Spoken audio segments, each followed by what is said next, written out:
이 화엄경을 먹으면 법성계 법의 구슬이라는 제목으로 지난번 강의 드렸는데 이제 둘로 나눠갖고 이제 오늘 후반 강의 하겠습니다. 지난 강의 요점만 얘기 드린다면은요, 그 처음 화엄경 법성계의 시작이 법자로 시작을 하는데요. 법성 원융 무이상 해서 법을 얘기하는데 이제 그때 법의 의미가 뭐냐 하면은요, 물론 진리라는 의미도 있긴 있지만은요, 그 세상 이루고 있는 구성 요소들 전체 다가 법입니다. 그건 세상 이루고 있는 구성 요소를 구분할 때 5가지로 나눌 수도 있고요. 이때는 오온 그렇게 얘기합니다. 5 무더기, 뭐 색, 수, 상, 행식, 물질, 느낌, 그 다음에 생각, 의지, 그다음 마음 이렇게 나눠도 되고요. 더 잘게 세분하면은 12가지로 나누기도 합니다. 안, 이, 비, 설, 신, 의, 그러니까 눈, 귀, 코, 혀 해서 6가지 지각기관하고 색성, 향, 미촉법, 형상, 그 다음에 소리, 그 다음에 냄새에서 6가지 지각 대상입니다. 이렇게 나누기도 하고요. 그럼 12가지 법이에요. 그게 다 법입니다. 혹은 18가지 법으로 나누기도 합니다. 아까 반야심경에서 안개 내지 무의식계 할 때 그게 이제 바로 18개를 얘기하는 겁니다. 그러니까 안개, 비계, 안이비설 신의계, 그 다음에 색성의 미촉법계, 그 다음에 안식계, 의식계, 마지막에 의식계입니다. 그래서 안계 처음 시작하고요. 그 다음에 의식계, 그러니까 가운데 16개를 다 생략하고서 이게 안계 내지 무의식계입니다. 근데 물론 끝에 가면은 그런 법도 없다라고 얘기를 합니다. 반야심경에서. 이제 여기서 중요한 게 뭐냐면은요, 이 법을 처음에 5온 12처 18개로 나눴는데 석가모니 부처님께서 그렇게 나누셨는데 그 분류하신 시점이 중요해요. 그 법의 내용도 중요하지만은요, 5가지가 뭐다, 12가지가 뭐다, 이것도 중요하지만은요, 어떤 시점에서 보신 것인가. 그러니까 법이 뭐냐면 일체를 얘기해, 일체예요. 세상의 만사 전체가 다 법이에요. 근데 그걸 어떤 시점에서 보셔갖고 구분하셨냐 할 때 보니까 주관적 시점이에요. 이제 그 법성 원흉 무이상 할 때 이 법자가 부처님의 시점인데 이제 법자의 시작 자체가, 근데 우리가 그 시점이 되는 것이 이제 일단 중요하고, 그 다음에 번뇌를 제거할 때, 탐욕과 분노와 교만과 어리석음을 제거할 때, 그때는 그냥 부처가 됩니다.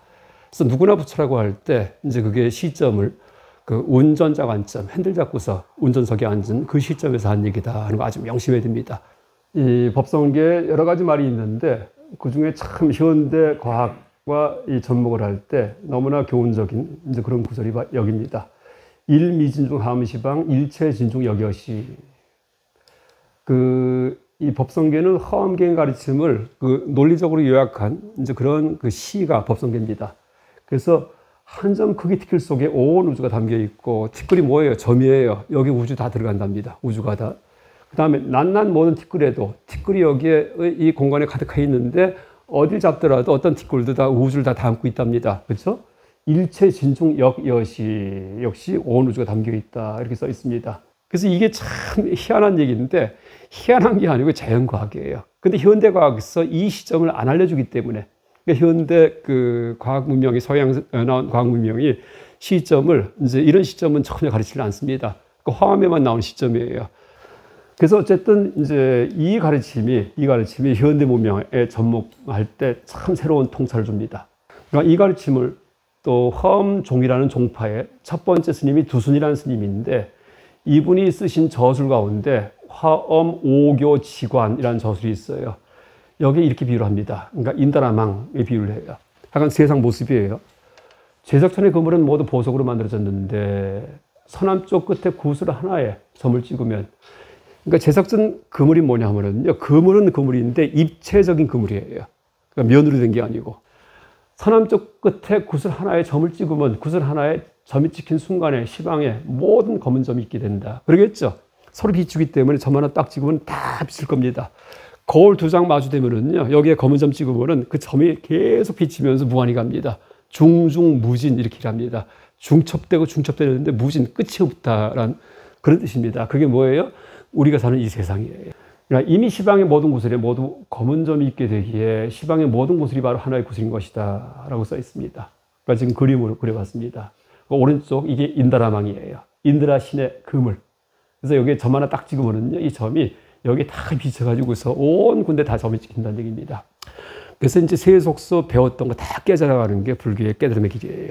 어쨌든 간에 이제 이 화엄에 지금 일미진중 하무시방, 먼지 한 톨 속에 우주가 들어간다는 이런 이치가 어떤 그 아주 궁극을 얘기한 것이다라고 얘기할 수 있겠습니다. 자, 화엄경에 뭐 호초에서 이런 말이 나옵니다. 이게 다 신화적인 얘기예요. 그분의 몸 두루 퍼져 허공과도 편지하며 하여 비로자나 부처님 한량없는 온갖 불법 자세하게 설하시고 몸에서 막 설법하십니다. 바다 같은 모든 공덕 갖추시고 탄생하여 구름 크게 일어나듯 밝은 빛을 놓으시네.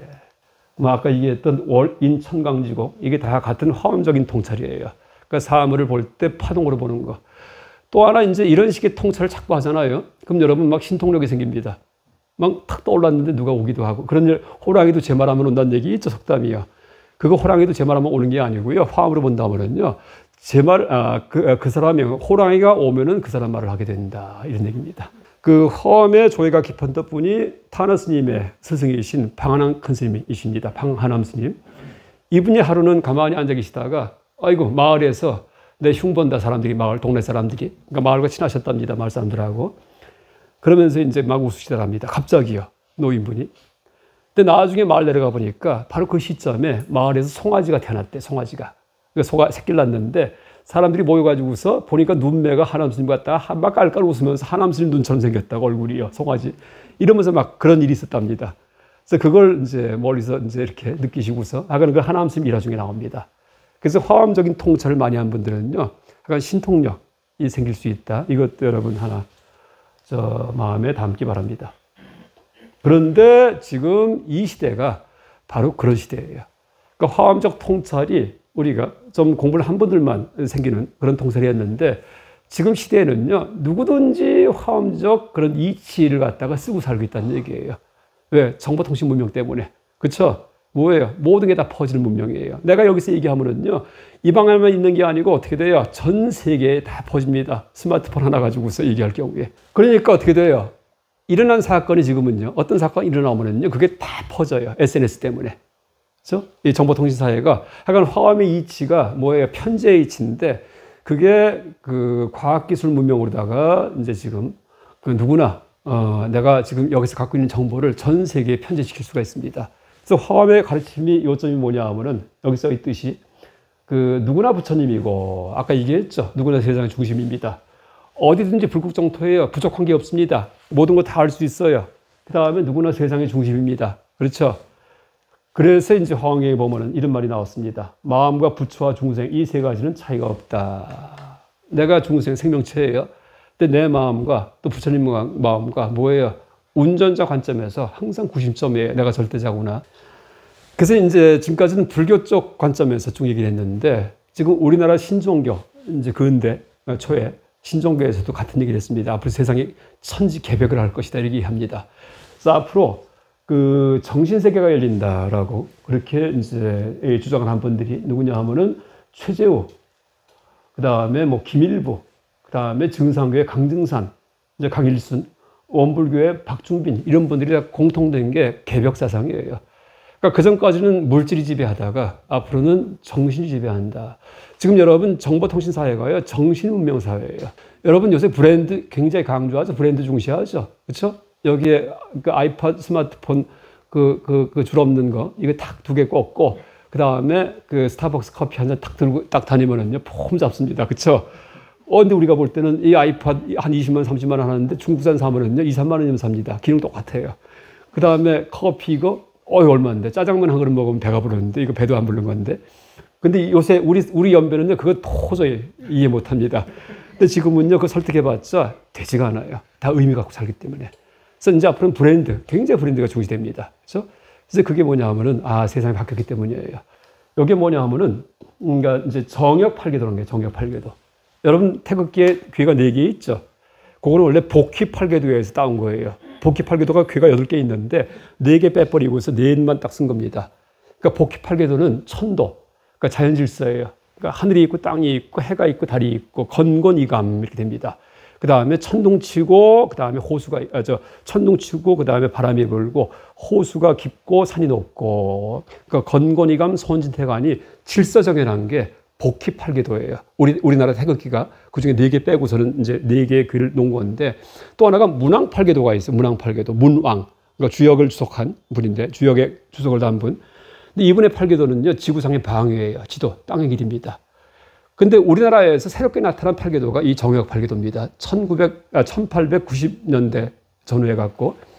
근데 이게 이제 막 나타나가지고서 이걸 해석을 해서 보니까는 세상이 변합니다. 여기에 이제 써 있는 얘기가 이 타라스님께서 쭉 해석을 했는데 앞으로 세상이 변해요. 근데 이제 특징이 뭐냐면은요. 안팎에 바뀌어 있습니다. 여기 간 써 있는데 간. 보면은 이 양이고 끊어진 게 음이에요. 양이 안에 있죠. 그 전까지는 양을 바깥에 놨습니다. 간이라고 할 때.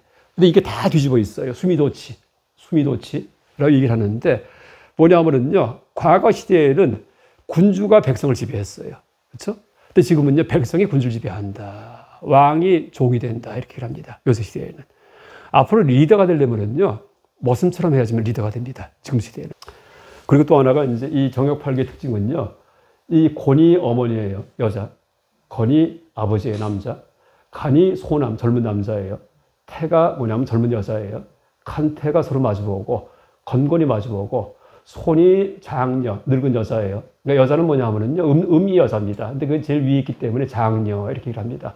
이거는 그러니까 양이 남자인데 이건 장남. 소은진이 마주보고 장남 장녀가 마주보고 중녀 중남이 또 마주봅니다. 이감이. 이게 뭐냐면 남녀 평등 사회예요. 앞으로는요. 그래서 이 정역팔계도에 들어가는 의미는요.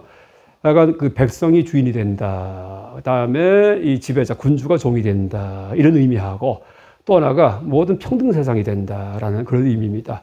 그래서 타나스님께서 이제 항상 얘기를 하셨는데 이제 그 지금 이런 이치는 전혀 불교와 무관한 거지만은 어쨌든 화상장엄 세계, 정보통신 문명, 그다음에 이 정역에서 나타난 그런 어떤 그 여러 가지 미래 예측이 다 같은 방향으로 가고 있다라고 얘기할 수 있겠습니다. 그래서 앞으로 미래 이제 어떤 구상을 하실 때, 혹은 자제분들을 앞으로 미래 진로 정하실 때 이때 참조하시기 바라는 마음에서 이렇게 좀 제가 한번 세 가지 비교해 봤습니다. 이상 강의 마치겠습니다. 네, 감사합니다.